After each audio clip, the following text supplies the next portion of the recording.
मेरे प्रियो, प्रभु आप सभी लोगों को बहुत आशीष दें। परमेश्वर की महिमा हो, आमीन। अगर आप एक सच्चे मसीह और विश्वासी हो तो आज की मैसेज को आपको सुनना और जानना बहुत ज़रूरी है। इसीलिए कि कुछ ऐसी ख़ास बातें हैं जो लोग जानते हैं और बहुत से लोगों को पता नहीं है और वो नहीं जानते हैं। तो मेरे प्रियो, अगर आपका विश्वास प्रभु यीशु मसीह के ऊपर है और आप प्रभु यीशु मसीह के बताए हुए मार्ग पर चलते हो और आप परमेश्वर के वचन और उसकी आज्ञा का पालन करते हो, तो मेरे प्रियो, पवित्र शास्त्र बाइबल ऐसी पुस्तक है कि हमें जीना सिखाती है और जहाँ पर हम अपने आप को सिद्ध और सही करने में सफलता प्राप्त करते हैं।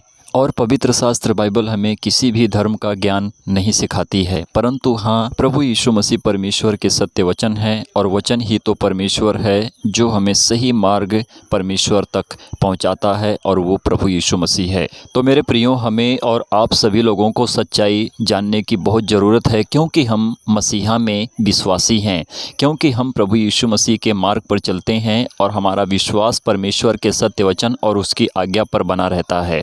तो जब हम बाकी के धर्मों की पुस्तकों को पढ़ते हैं तो हमें वहाँ पर बहुत कुछ खुलासा होता है जो हम सच्चाई पवित्र शास्त्र बाइबल में प्राप्त कर लेते हैं। अगर आप जानते हैं तो ठीक है, अगर आप नहीं जानते हैं तो आज जान जाएंगे। ऐसे भी कुछ धर्मों की पुस्तकें हैं जो अपनी बात बताती हैं और उन्हीं को लोग फॉलो करते हैं और उनको लगता है कि बस हम सही हैं। तो मेरे प्रियो, जब हम कुरान की पुस्तक को पढ़ते हैं, सूरा 2 अल बकरा वर्ड्स 23-24, वहाँ पर इस तरह से लिखा है कि कुरान की जो पुस्तक उतरी है, यानी कि अल्लाह ने दी है, तो मोहम्मद के द्वारा उस पुस्तक को लिखवाया गया है। और वो पुस्तक जिसे कहते हैं कि मोहम्मद इस्लाम धर्म के आखिरी नबी हैं और आगे कोई नबी नहीं आया, और कुरान जो पुस्तक है उसे छोड़ और कोई दूसरी पुस्तक और नहीं आई। तो इस्लाम धर्म मुसलमान भाई बहनों का मानना है कि आखिरी नबी हमारे मोहम्मद सल्लल्लाहु अलैहि वसल्लम हैं और आखिरी पुस्तक जिसको कहते हैं कुरान, वो हमारे लिए दी गई है। तो मेरे प्रियो, क्या किसी का धर्म उसका उद्धार कर सकता है या फिर वो अपना उद्धार पा सकता है? तो हम इसका सही अर्थ क्या समझें, हम क्या समझें कि जाने और हमारे लिए सही मार्ग निकले और जो हम चल सकें। और इसी बातों पर बहुत से वाद विवाद हैं जो मनुष्य एक दूसरों की बातों को समझ नहीं पाते हैं, परंतु अपनी ही बातें बढ़ाने के लिए, अपने आप को ऊंचा करने के लिए, अपने सत्ता को खड़ा करने के लिए अपनी ही बातें करते हैं। तो मेरे प्रियो, चलिए हम पवित्र शास्त्र बाइबल से जानते हैं कि आखिरी और शुरुआत कौन है। तो मेरे प्रियो, अगर हम नज़र डालते हैं प्रभु यीशु मसीह के ऊपर, तो पवित्र शास्त्र बाइबल में प्रभु यीशु मसीह का ही वर्णन मिलता है। और प्रभु यीशु मसीह को छोड़ ऐसा कोई भी मार्ग नहीं है जो हम कह सकें कि वो आखिरी रास्ता है। तो मेरे प्रियो, मनुष्य की बातों से ही हम जान लेते हैं और हमें सब कुछ साफ साफ पता चलता है कि कौन सी ऐसी पुस्तक है जो मनुष्य को जीवन प्राप्त हो सकता है या फिर उसको सही मार्ग बता सकता है। तो मेरे प्रियो, प्रभु यीशु मसीह ने कहा कि मार्ग, सत्य और जीवन मैं ही हूँ, बिना मेरे द्वारा कोई पिता के पास अर्थात परमेश्वर के पास नहीं पहुँच सकता है।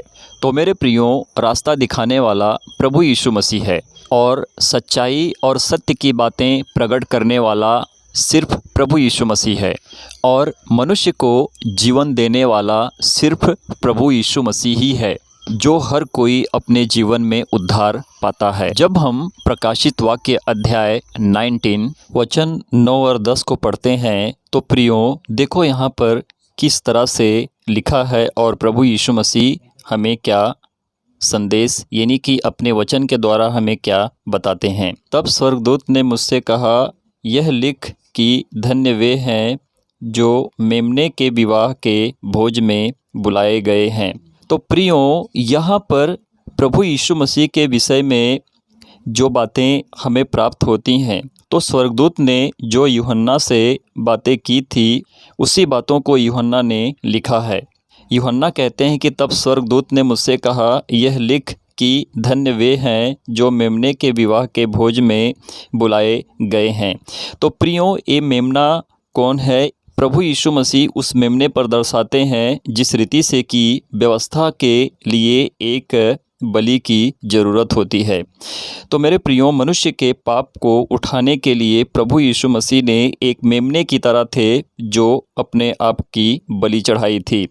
तो सारे पापों का छुटकारा उसी के द्वारा होता है जो हमारा उद्धारकर्ता परमेश्वर होता है, और उसी ने हमारा उद्धार किया है। उसके सिवा और कोई ऐसा मेमना नहीं है कि जो मनुष्य अपने जीवन का, अस्तित्व का, अपने अतीत का उद्धार नहीं पा सकता है। मनुष्य तभी उद्धार पाता है कि जब वो प्रभु यीशु मसीह को सच्चाई से जान लेता है। तो वो अपने जीवन में बुरे कर्म से, पाप और व्यभिचार से छुटकारा पाता है और एक अच्छा इंसान बन जाता है। तो देखिए आगे वचन क्या कहता है। फिर उसने मुझसे कहा, ये वचन परमेश्वर के सत्य वचन हैं। तो स्वर्गदूत जो थे वो यूहन्ना से कह रहे हैं कि तू इस वचन को लिख ले, ये वचन परमेश्वर के सत्य वचन हैं। तो 10 वचन को पढ़ते हैं। यहाँ पर लिखा है, तब मैं उसको दंडवत करने के लिए उसके पाँवों पर गिर पड़ा।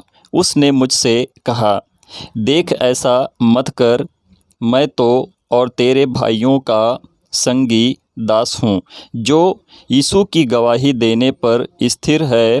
परमेश्वर ही को दंडवत कर, क्योंकि यीशु की गवाही भविष्यवाणी की आत्मा है। तो प्रभु यीशु मसीह ही परमेश्वर आत्मा है। और इस वचन से हमें साफ साफ पता चलता है कि आदि और अंत सिर्फ प्रभु यीशु मसीह है। प्रभु यीशु मसीह के सिवा ना तो कोई आखिरी है और ना तो कोई पहला है। तो मेरे प्रियो, आखिरी का मतलब ये होता है कि परमेश्वर का अंत नहीं है।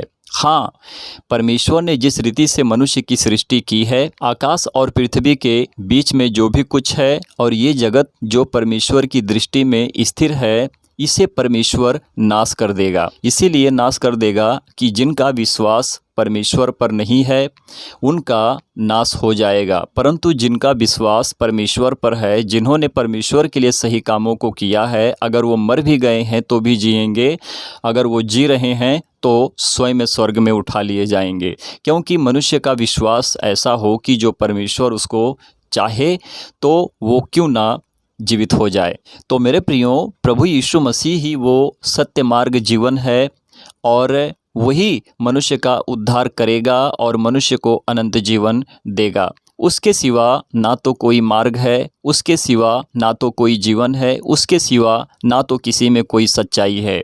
परंतु हाँ, प्रभु यीशु मसीह को जो जानते हैं उनके अंदर परमेश्वर का सत्य प्रकट होता है। आमीन। तो स्वर्गदूत ने यूहन्ना से कहा कि ये वचन को लिख ले, क्योंकि ये वचन परमेश्वर के सत्य वचन है। तू मेरे सामने अपने आप को दंडवत ना कर, परंतु तू परमेश्वर के सामने ही अपने आप को दंडवत कर। परमेश्वर की महिमा हो। और जब हम प्रकाशित वाक्य अध्याय 22 वचन 12 और 13 को पढ़ते हैं तो यहाँ पर प्रभु यीशु मसीह कहते हैं, मैं ही आदि और अंत हूँ, मैं ही अल्फा और ओमेगा हूँ। तो मेरे प्रियो, आदि और अंत का सही अर्थ होता क्या है? प्रभु क्या कहते हैं? आदि मतलब होता है कि जो कुछ भी नहीं उत्पन्न हुआ था तब से परमेश्वर है। अंत मतलब है कि जब परमेश्वर मनुष्य का अंत करेगा, परंतु परमेश्वर का कोई अंत नहीं है, क्योंकि परमेश्वर अंतरिक्ष है और वो जीवित है। परमेश्वर का कोई मरण नहीं होता है, आत्मा का कोई मरण नहीं होता है, परंतु वही आत्मा जो त्रिएक परमेश्वर कहलाता है, पिता, पुत्र और पवित्र आत्मा, वही मनुष्य के शरीर में प्रवेश करता है, जिसे कहते हैं कि मनुष्य की शरीर परमेश्वर का टेम्पल है, यानी कि मनुष्य की शरीर परमेश्वर का मंदिर है। तो जिस रीति से कुरान की पुस्तक कहती है कि कुरान आखिरी है और अल्लाह की तरफ से दी गई है, तो हम इसे कैसे मान लें और कैसे विश्वास करें कि ये बात सही हो सकती है? जब प्रभु यीशु मसीह आदि और अंत है, तो मेरे प्रियो, आखिरी पुस्तक कैसे हो सकती है? आखिरी मनुष्य कैसे हो सकता है? मेरे प्रियो, प्रभु यीशु मसीह ने जब कहा कि आदि और अंत मैं हूँ, पहले जो आता है वो बड़ा होता है। पहले बाप आता है, फिर उसके द्वारा पोता परपोता का आगमन होता है। तो प्रियो, जब पहले पवित्र शास्त्र बाइबल आई है तो पवित्र शास्त्र बाइबल ही हमको सही मार्ग दिखाती है।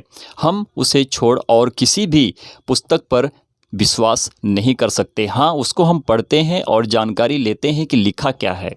हमें सीखने की बात है, समझने की बात है कि हमारा परमेश्वर कहता क्या है। तो जब सबसे पहले परमेश्वर ने अपने वचन को अपने नबियों के द्वारा, अपने भविष्यद्वक्ताओं के द्वारा, अपने प्रेरितों के द्वारा उतारी थी, तो वो पवित्र शास्त्र बाइबल है और वो हमें सही मार्ग दिखाता है, क्योंकि पवित्र शास्त्र बाइबल ऐसी पुस्तक है कि जो मनुष्य के जीवन को बदल देता है और मनुष्य प्रभु यीशु मसीह में ही तो उद्धार पाते हैं। प्रभु यीशु मसीह को छोड़ ऐसा कोई भी मार्ग नहीं है कि जो मनुष्य अपना उद्धार पा सके। तो प्रियो, समझने की बात है, सोचने की बात है कि हमारा मार्ग, सत्य और जीवन प्रभु यीशु मसीह है। उसे छोड़ और कोई मार्ग नहीं है और कोई रास्ता नहीं है। तो हमें जागरूक होना है और हमें सीखना है, समझना है कि आदि और अंत जिसको कहते हैं परमेश्वर प्रभु यीशु मसीह है, उसे छोड़ और कोई दूसरा रास्ता और मार्ग नहीं है। वही परमेश्वर के धन्य वचन का पालन करते हैं और उनके ही जीवन में परमेश्वर का सत्य वचन काम करता है। प्रभु आप सभी लोगों को आशीष और ब्लेस करें। परमेश्वर की महिमा हो। आमीन, आमीन और आमीन।